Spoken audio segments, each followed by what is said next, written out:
Jadi begini, kalau kita bicara kitab nasab ya, ini kalau kita dengar dari nasabah lah, misalnya seperti Said Mahdi Rodai itu kan mengatakan bahwa kitab yang dicetak sekarang itu hanya ringkasan dari kitab yang banyak sekali. Bahkan misalnya Al-Majdi apa Al-Omari ya, dia punya kitab 60 jilid dan itu sudah tidak ada. Bahkan Al-Ubaidillah itu punya sofahat, punya lembaran-lembaran yang berjumlah 10.000 lembar dan itu disaksikan oleh muridnya sehingga direportasi oleh mereka. Kalau yang saya lihat itu ketika misalnya dalam kitab Ibnu Inaba itu di bagian akhir itu ditulis tentang pernyataan Ibnu Inaba bahwa Al-Ubaidillah dalam kitabnya Al-Hawi. Berarti ada kitabnya Al-Hawi karya Al-Ubaidillah dan itu nggak ada sekarang. Bahkan misalnya kitab Al-Intisol li Bani Fatimah Al-Abror, ya kalau tidak salah begitu, itu juga direportasi oleh muridnya Al-Omari. Ra'aitu bi khottihi. Saya melihat dengan tulisan tangannya Al-Ubaidillah, kitab Al-Intisol itu pun sudah nggak ada sekarang. Jadi memang agak-agak terlalu cepat kalau lalu mengatakan tidak ada, tidak ada, tidak ada. Cuma kalau secara lafziah, kalau tidak ada di sini maksudnya adalah di kitab yang dicetak, yang kitab Tahdhibul Ansab, ya memang tidak ada. Itu sudah lama begitu, sudah menjadi kesimpulan bahwa dalam kitab Tahdhibul Ansab memang tidak ada. Ya memang tidak ada, kitabnya semua orang bisa baca. Jadi kalau menuntut di situ ada, ya memang tuntutan yang tidak akan bisa terjawab. Kenapa? Karena memang tidak ada di situ. Atau misalnya dalam kitab Al-Majdi, ya memang tidak ada. Dalam kitab Al-Muntaqilah Tolibiyah, ya memang tidak ada.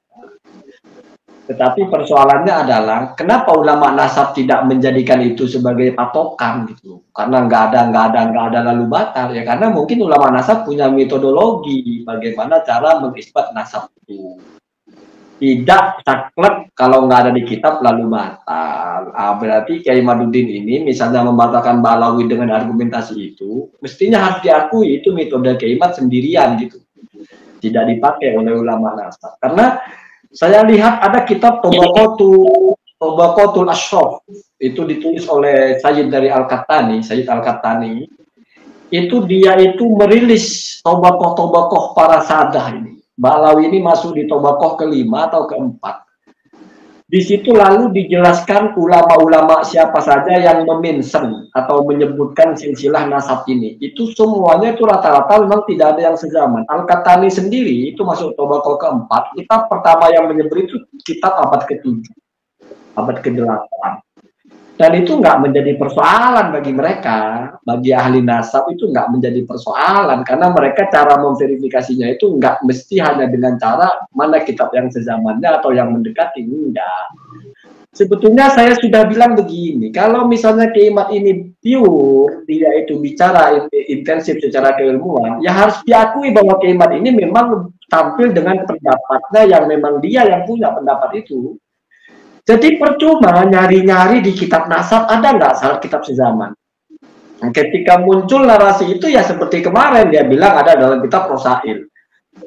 Rik'ah, jangankan mencari sezaman, mencari kata rik'ah saja sudah dibaca semua kitab Ar-Rosail itu nggak ada kalimat rik'ah itu. Adanya dalam kitab Al-Muqaddimah. Lalu rik'ah ditakyid dengan mu'asir atau al-aqrab juga tidak akan ketemu. Jadi sebetulnya tidak perlu mencari afirmasi dari kitab nasab keiman ini, tidak perlu mencari pembenaran dari qawaidun nasab karena memang sudah keluar dari situ, sudah independen. Makanya wajar kalau beliau bilang walaupun seluruh dunia berfatwa beliau tidak percaya, sebetulnya itu kuncinya. Jadi saya sudah sampai kepada batasan bahwasanya kalau keimat ini sebetulnya tidak bisa dibantah dengan kitab nasab karena kitab keimat memang sudah tidak pakai itu.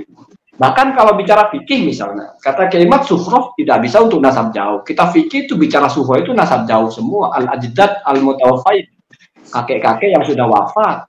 Bahkan kobilah itu ribuan tahun. Bahkan Ba'alawi itu tidak disebut kobilah masih. Kobilah itu yang mungkin kohton ya, di bawahnya itu ya. Sebelum Nabi Muhammad kabilah itu. Quraisy aja nggak disebut kabilah. Atau mungkin Quraisy disebut kabilah ya.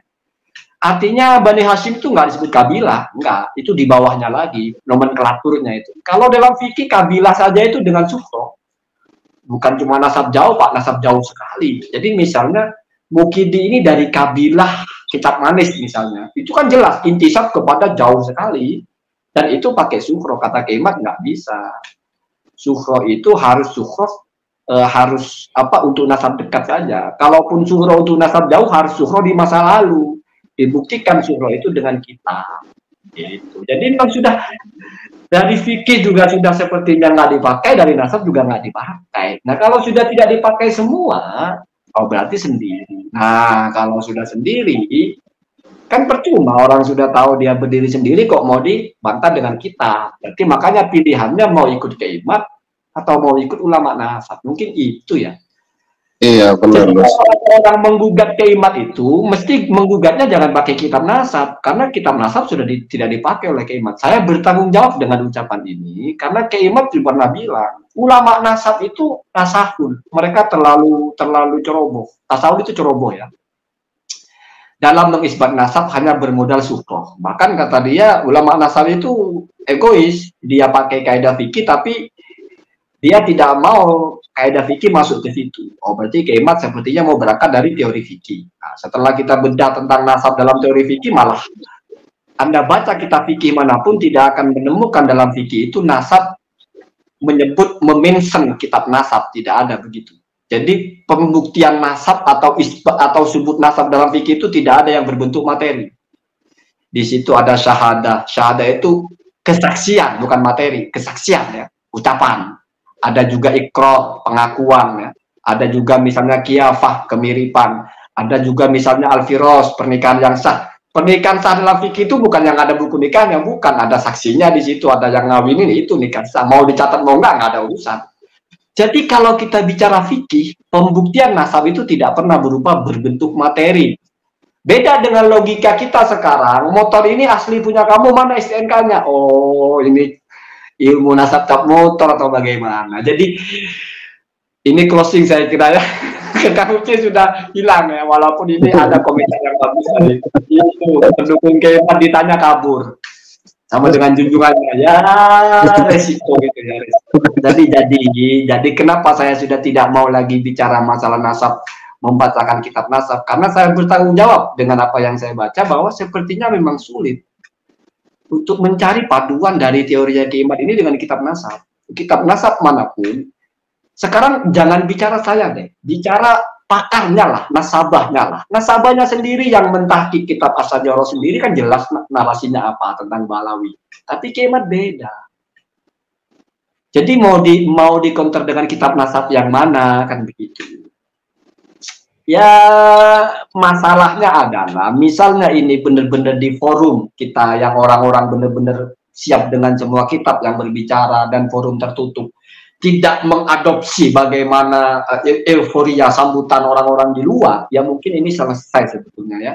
Selesai nanti padanya di mix apa-apa, dipresisikan bahwa oh berarti Anda itu tafarrud, oh berarti Anda itu berpendapat sendiri, oh berarti Anda itu membangun pendapat Anda sendiri. Karena kita cari dudukannya di kitab nasab itu Anda memaksakan diri sekali untuk mencari dudukan dan nggak pernah ketemu. Sampai ketika presisi ditanya mana ibarahnya, nyebutnya malah nyebut nama judul kitab. Ya baca saja di Rosail dan juga di Muqaddimah. Semalam itu sudah ada yang membaca Rosail sampai hampir separuh dan nggak ketemu. Itu ya. Karena bagaimana ya? Sebetulnya kalau kita juga sebagai awam itu maksudnya betul-betul mengedepankan nalarnya lah. Ada orang yang menulis kitab, misalnya Ibrahim bin Mansur, menulis kitab tentang Sufroh Hadisah, ditolak, ya, Sadah Tobariyah. Menulis kitab tentang Kasfu Muzawwirin Nasab wa Muddai Asyaraf, kitab mengungkap para pemilik nasab-nasab palsu. Beliau menulis sebegitu detail tentang ciri-ciri nasab palsu, bagaimana cara mengungkap kepalsuan. Nah, Kemat pakai teori-teori itu. Asarusuroh dipakai di situ. Terus yang kutipan-kutipan fikih dipakai di situ. Cuma lagi-lagi sayang seribu sayang, Kemat berbeda dengan penulis kitab ini, kesimpulannya tentang Balawi. Penulis kitabnya ini mengatakan Balawi sahih, Kemat enggak. Oh, Berarti seperti orang yang mungkin menemukan bahwa ternyata resep obat ini, atau misalnya ada dokter bilang ini obat begini, kegunaannya obat gatal-gatal. Ternyata Kimat menemukan ini bukan untuk gatal-gatal, ini untuk jantung atau apa. Jadi saya kira sampai ke situ gitu, ke situ gitu. Ya sepertinya kalau bukan dalam masalah nasab atau bukan dalam masalah ini, bukan masalah fikih atau apa, itu mungkin kita lebih waspada ya. Misalnya dalam kedokteran atau dalam arsitek bangunan lah. Tiba-tiba kita ketemu dengan orang yang teorinya itu ngelawan semua teori arsitek. Oh, ini kalau tingginya 50 meter gedung ini, pondasinya cukup 2 meter. Oh, nggak bisa Pak, mestinya enggak, ini baru, ini nggak ada yang tahu sebelumnya, baru saya yang tahu ini. Kayaknya orang sulit untuk percaya itu. Kenapa? Karena efeknya nanti kelihatan rubuh yang itu. Atau semuanya sudah bilang ini salep Pak, ini obat luar. Tiba-tiba ada yang bilang enggak kok, salep kamu seduh dengan air hangat, kamu minum, kamu bisa sehat jantungnya. Kayaknya orang nggak berani itu. Nggak berani orang begitu. Kamu siapa, enak ada ini semua bilang obat luar kok kamu telan, nggak akan berani. Kenapa? Karena resikonya langsung. Nah, masalah ilmu agama ini resikonya nggak kelihatan langsung, sehingga orang begitu berani bermanuver dan begitu berani ikut produk-produk baru gitu. Karena kamu ngebatalin Pak Alawi, nggak ngebatalin, kayaknya nggak ada efek gitu. Jadi bisa aja Kimat benar. Jadi mudah sekali keluar narasi itu. Kenapa dalam masalah-masalah yang langsung berimbas kepada kita nggak berani, kita tetap mengakui kepakaran. Nggak bisa salep ini kita telan. Kamu mau bunuh orang kamu. Enggak, saya sudah meneliti itu salah. Salep ini boleh diminum misalnya ya. Ini saya tidak mengatakan Kimat begitu. Cuma saya cari analogi yang sederhana. Kita tidak akan berani itu. Anda berkendara lah, Anda minum obat lah, mengkonsumsi makanan lah, nggak akan berani begitu. Atau mungkin bagaimana cara merawat handphone yang bagus? Oh, rendam di air. Kata pakar, jangan sampai kena air, mati handphone kamu. Enggak, ini rendam di air, dingin mesinnya. Nggak akan berani kita. Dengan penjelasan apapun kita akan ngeri. Kenapa? Karena rusak, rugi kita. Jadi terasa efek. Nah, masalahnya masalah fikih misalnya, oh kita ikut Al-Quran hadis saja itu salah semua itu. Muncul tiba-tiba ustadz kita nggak jelas, ini yang benar, tukang silat atau tiba-tiba jadi ustadz begini. Kita enjoy sekali itu. Karena nggak ada efek, nggak terasa gitu. Kita salah jalur nggak ada rasanya gitu. Beda kalau salah jalur masalah ngerawat handphone, meletus handphone Anda. Berarti masalah akhir zaman itu adalah kita ini mengukur sesuatu itu semakin berhati-hati ketika kita merasa efeknya langsung. Kalau dalam masalah hukum nggak ada efeknya, nggak ngerasa itu efeknya. Mau kamu maki-maki orang, nggak lalu bengkok mulutnya, nggak, enjoy saja. Sehingga kita berani bertaruh, siapa tahu Kimat yang benar. Coba kalau dalam masalah makanan, oh ternyata racun tikus itu bisa untuk kesehatan kok, ada kok penelitiannya. Berani nggak kita coba? Nggak akan berani. Nggak akan berani bertaruh. Itu closing saya ya. Sekarang closing dari yang itu sampai kepada kenapa tidak perlu lagi saya berdebat masalah nasab ini. Sudah selesai. Sudah sampai ke situ. Kalaupun mau ada perdebatan tidak di YouTube. Ya. Jadi kalau di YouTube ini kalau ada orang mau dia sebagai kontra Ba'alawi silahkan, mau pro Ba'alawi silahkan. Sampai saya berpikir mungkin ya saya itu seperti Karni Ilyasnya lah, terserah kalian mau bicara apa, yang penting seimbang gitu. Atau pada akhirnya apa ya, saya sudah pada kesimpulan seperti itu, dan bukan hanya Kimat yang merasa paling benar. Kalau Kimat saja dengan menyatakan walaupun seluruh dunia tetap saya tolak, masih ada yang menganggap itu benar, apalagi saya itu kan ikut kitab nasab, ikut yang saya baca, ikut Said Mahdi, ikut pakarnya. Jadi di mana saya merasa paling benarnya kan begitu. Ini jadi sama dengan ada 3 orang ya, ke arah barat 1.500 ke arah timur di satu jalan, di mana itu satu arah. Terus yang 3 orang teriak-teriak, kalian ini salah semua, saya yang benar. Saya kira polisinya itu tidak akan mengatakan, tidak lagi menilai mana benar mana salah, bahkan sudah tidak menganggap 3 orang ini melakukan pelanggaran lalu lintas, tapi dianggap oh masalah kejiwaan 3 orang ini. Jadi nggak ditahan itu, paling nanti rufi al-qalam. Nah ini nggak beres. Bagaimana 3 orang merasa paling benar ngelawan semua orang? Lalu kita lihat di hadapan Allah apakah Mbak Alawi cucu Nabi atau bukan. Wah nggak begitu juga. Itu nginjak-nginjak keilmuan itu, nggak begitu. Ini asalkan zonni ya, masalah persepsi ya. Jadi bisa benar bisa salah. Iya. Bisa benar bisa salah. Iya. Bukan itu masalahnya. Bukan masalah kita benar bisa salah. Anda berdiri di pondasi apa? Anda ikut siapa? Apa dasarnya? Bukan di hadapan Allah ya. Itu nanti masuk kepada nasab bil Qur'an. Nasab diundi. Ya berarti undian aja kalau begitu. Udah gitu ya. Saya udah closing ya. Ya, makasih Gus.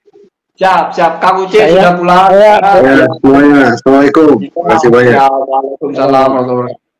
Ya, mungkin ada closing dari Bang Baidowi Basuki. Silakan. Saya pertanyaan paling penting kepada Bang Baidowi Basuki. Bang Baidowi Basuki itu jenggotnya tebal sekali. Apakah Bang Baidowi Basuki itu termasuk kepada orang yang mungkin dalam muamalah atau dalam apa itu ikut ustadz salafi? Saya tidak sebut wahabi ya, salafi saja.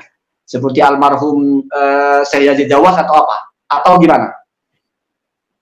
Wah, kalau pertanyaan seperti ini. Jadi gini, kalau background saya namanya Bibit Dwi Basuki, itu jelas orang Jawa ya. Bapak saya itu orang Jenar, Purworejo, itu daerah Abangan. Terus udah gitu mainnya wayang. Kayaknya nggak cocok ya, wayang haram. Iya, Jawa kan seneng wayang ya itu ya. Oh bukan jempol, bukan jempol. Maksudnya jempol itu saya tidak menilai benar salah ya. Maksudnya keliru ya, itu ekspresi saja. Mantap. Berarti itu menjawab. Saya merasa itu harus berhati. Siap. Ya jadi kalau soal Muhyiddin ya di daerahnya di kebun itu ya nggak ada Habib. Jadi kalau Habib saya kenalnya baru di Bekasi, ini sekarang tinggal di Bekasi. Ya. Jadi begini ya, Gus Jeni ya. Kalau Kiai Imat itu kitab sejaman itu kan berarti dia pakai satu variabel aja, kitab sejaman ya. Kalau satu variabel itu dalam penelitian itu tingkatnya baru skripsi. Kalau tesis itu ya variabelnya harusnya lebih banyak gitu. Kemudian kalau mufti seluruh dunia mengisbat dan saya tetap menetapkan seperti ini, itu berarti arogansi ilmiah. Kalau sikap ilmiah itu ya teori itu bisa mengabaikan pendapat pakar ya. Itu padahal itu variabel penting juga itu. Oh ya. Iya, variabel yang lain ya dari segi fikih, tarikh, macam-macam lah. Kalau itu harusnya variabelnya banyak kalau soal nasab ya, sejarah kan ini. Ya. Kemudian soal arogansi ilmiah ya, misalkan teori atom Dalton ya, kita belajar kimia sedikit ini. Teori atom Dalton menyatakan atom itu adalah bagian terkecil ya dari materi ya. Kan sekarang terbukti bukan ada proton, ada neutron, ada elektron, bisa dibagi lagi ya. Artinya kan teori itu sudah batal ya. Jadi kalau seorang yang ilmiah itu akan selalu ikut teori yang terbaru. Atau misalkan ini kalau ada teori gravitasi Newton ya, tapi itu dengan teori Einstein maka gravitasi Newton itu namanya mekanika klasik ya. Mekanika klasik itu gravitasi Newton terpakai, tapi dalam mekanika kuantum itu enggak, yaitu kecepatan cahaya itu. Nah itu beda lagi tuh lah, itu agak rumit ya. Saya tertarik bahwa menggunakan metodologi terbaru. Jadi banyak yang berkomentar ilmu itu kan berkembang. Oke, kita sepakat. Hatta saya tidak menolak metodologi terbaru, tetapi metodologi yang pertama, yang kedua sampai yang terbaru itu mesti di-launching oleh para pakar. Sepakat nggak? Jadi jangan mentang-mentang ini baru, lalu ini metodologi terbaru, tunggu dulu. Itu siapa yang merilis? Apa pendasarannya apa? Itu ya. Sementara ulama-ulama nasab sekarang masih hidup, pakar-pakar nasab masih hidup, nasabah-nasabah masih hidup. nakib-nakib masih hidup pun ada yang terbaru mereka yang merilis. Gitu ya. Iyalah, kalau metodologi ya pakarnya ya. Bisa dibilang metode mungkin Maxwell mungkin. Ya, misalnya gravitasi pada perubahan hukum, itu yang merilis pun dari pakar fisika, bukan pakar daun. Iya. Oh, itu salah itu, ini terbaru. Enggak juga. Iya. Ya.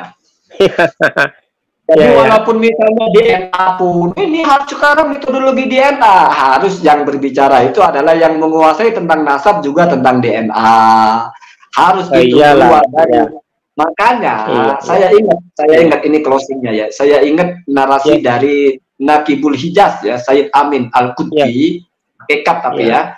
Al-Qutbi itu kata dia lanas takdimuha. Kami belum memakai ini DNA itu hatta tuqama al-lujaj al-alamiyah, sampai nanti ada komite alam atau komite internasional yang mematenkan bahwa ini memang bisa dipakai. Jadi mereka itu nggak cupu, ulama-ulama nasab itu orangnya masih hidup sekarang. Bukan kita bicara ulama nasab, orang kitab-kitab nasab yang dipakai Kemaluddin penulisnya masih pada hidup kok rata-rata itu. Yang teori ya, bukan lama, baru kok itu masih ada. Itu sudah terbaru. Ya tapi karena dianggap tidak sama dengan punya kemat lalu dianggap punya kemat yang terbaru. Iya, oke silakan ya Pak Bigit ya. Ngapain dipaksa sih? Ya iya, tapi harus dengan pakarnya. Yang namanya teori itu ya dipanelkan di depan Dewan Guru Besar ya. Di depan para pakar, di depan para pakar, sehingga ada buk nggak di situ, ada kelemahan nggak di situ, di dubbing, ditimpali lagi. Kalau diuji di depan jamaah, akhirnya begitu. Ketika orang tanya, mana ibarohnya? Ada di kitab itu. Mungkin jamaahnya juga nggak baca kitab itu. Akhirnya nerima-nerima saja. Coba di depan pakar, ibaroh di halaman berapa? Siapa yang nulis kitabnya? Cetakan mana? Saya punya kitabnya ini, kok nggak ada? Mungkin enak ya, tapi ya sudahlah ya. Nggak akan ada habis. Terima kasih Bu Zeni, saya pamit ya. Kita tutupi akhir ini dengan alhamdulillah.